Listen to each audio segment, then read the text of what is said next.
Good morning, YouTube. This is Don D with Truth Be Told. And we have a few stories here that we'd like to bring before you today and see what you think about it. I don't know about you, but yesterday our internet went down here for about an hour. It's kind of annoying, but hey, what do you do? Things happen.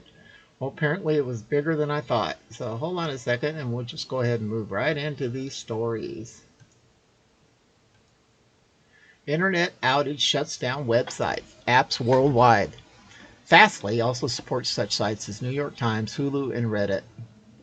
Websites and apps around the world, including CNN, HBO Max, and Spotify, went down Tuesday after the major content delivery network Fastly had a widespread failure.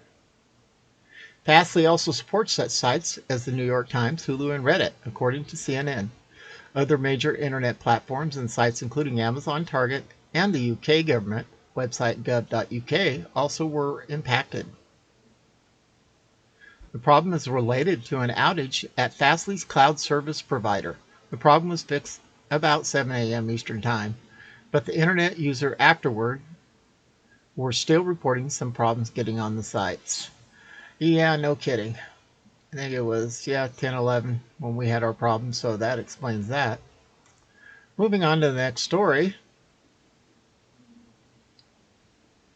Hackers expose 8.4 billion passwords and post them online in possible largest dump of passwords ever. Hackers released data on 8.4 billion passwords this week and posted the infamous information online. This might be the largest dump of passwords ever. Just what we all need, isn't it? Surprisingly, this is not making many headlines in the mainstream media. BGR and MSN reported shortly before Apple's CEO Tim Cook took the virtual stage of iPhone makers Apple Park headquarters campus for WWDC 2021 on Monday, at which the company unveiled a ton of new software updates, including some major new privacy enhancements. An email landed in my inbox underscoring how critical those privacy features are going to be once they roll out with iOS 15. Basically, there's been another huge data leak, this time exposing several billion passwords in what might be the biggest dump of passwords online ever. This news comes via the team of Cyber News, which reports that 100 gigabytes text file containing a staggering 8.4 billion passwords entries was just leaked on a popular hacker forum. This data set presumably combines passwords stolen via precious data breaches and leaks. It has been dubbed the RockU 2020 password leak on that hacker forum. That name was apparently chosen per Cyber News as a nod to Rocky data breach from back in 2009, when threat actors hacked their way into social app website servers and got their hands on more than 32 million user passwords stored in plain text. If you're reading these words, suffice it to say you probably need to change your passwords today. Even that's because the new password leak is comparable in scale to the so-called compilation of mini breaches, or COMB, that we wrote about earlier this year. The previous compilation was essentially a giant database of more than 3.2 billion email and password pairings based on existing data that have been stolen as part of previous breaches and leaks from companies like Netflix and Link. The new linked password database, of course, is more than double that previous collection. And when you stop and consider that there are more than 7 billion people in the world, this means that there's a strong likelihood that one of your myriad passwords is very likely caught up in this leak. Cyber News is recommending that anyone who wants to check and see if their passwords are included in the database should visit the Cyber News Personal Data Leak Checker or the Leak Password Checker, where password entities from RockU 2021 compilation are being uploaded. By combining the 8.4 billion unique password variations with other breach compilations that include username and email addresses, threat actors can use RockU 2021 to collect to mount password dictionary and password spraying attacks against untold numbers of online attacks, as Cyber News notes. Wow, wow, wow, wow. Okay, moving on to the next story. Exclusive. China's biowarfare program involved in the origin of COVID-19 is linked to its military, yet its access, knowledge, skills, and fundings from the U.S. Nice. China's biowarfare program has 3 levels. There is a core secret military level consisting of military research centers and hospitals. The core layer is supervised by Academy of Military Medical Sciences in coordination with so-called civilian entities, such as the Chinese Academy of Medical Sciences and the Chinese Centers for Disease Control. Later on top of the core level are China's universities, civilian research institutions, and medical companies. Everyone should understand that in China there's no difference between the military and civilian research.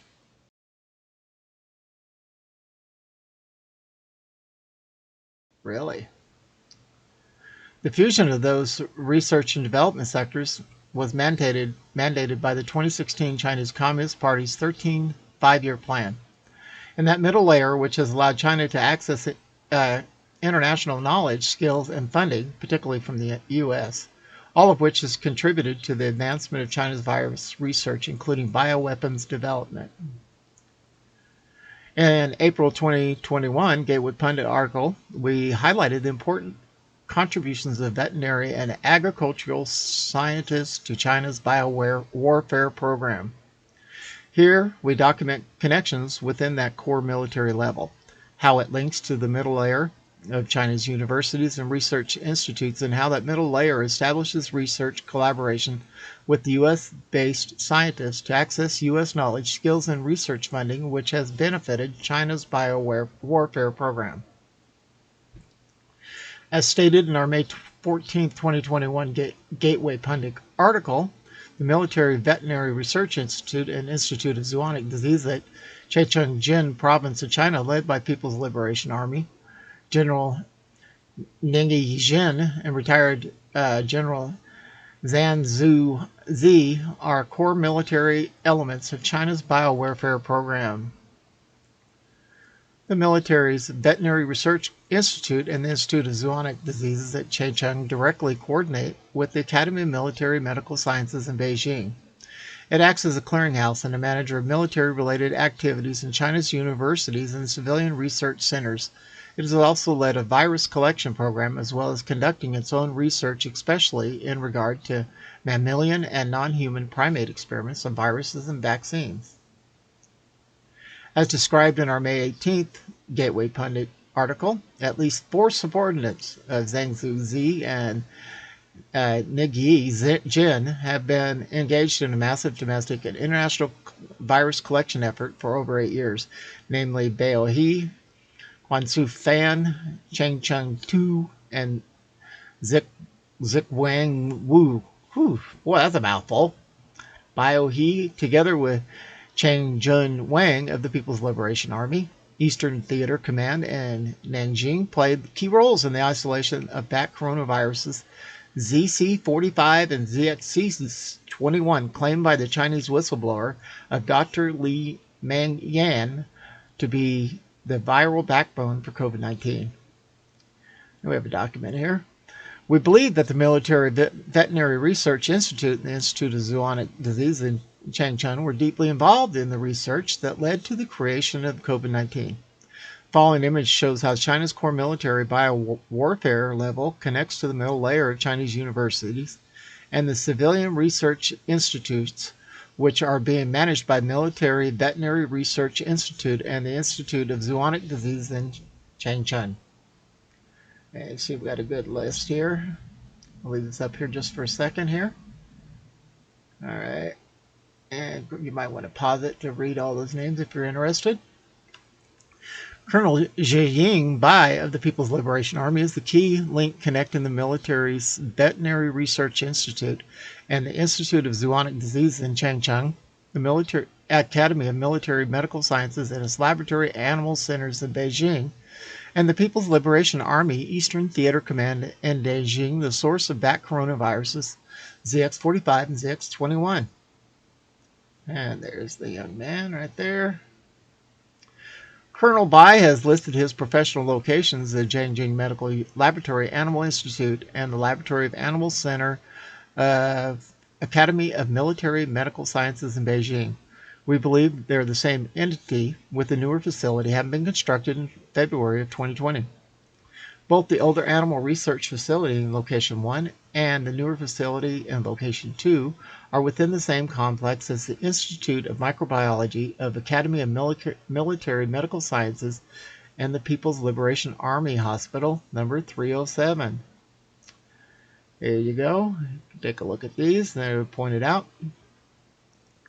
The final layer of China's biowarfare program is the link to the U.S. virus research programs. Most often, those connections are established from the middle layer of Chinese universities and research institutes, but occasionally there are direct connections. One such direct connection is Professor Pai-Yang Shi of the University of Texas Medical Branch in Galveston, Texas, funded by Dr. Anthony Fauci. Anthony Fauci, imagine that. National Institute of Allergy and Infectious Diseases.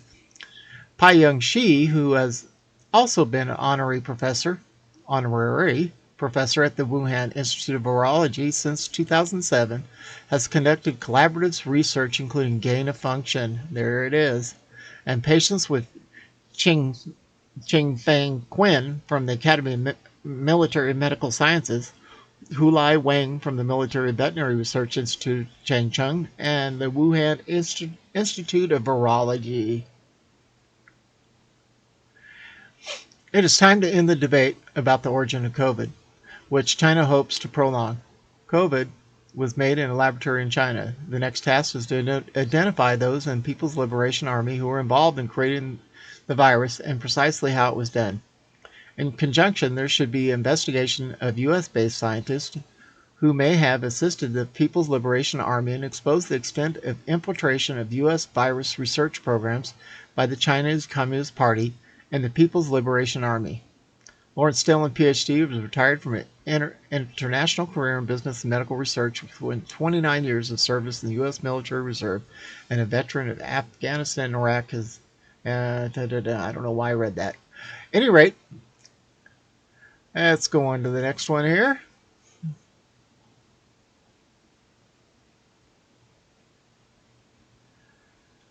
It says China is paying U.S. mainstream media outlets to promote Chitcom propaganda. To no one's surprise, China's been paying U.S. mainstream media outlets to publish Chitcom propaganda. InfoWars reported last week that China is paying U.S. companies to push their Chitcom propaganda through China Daily.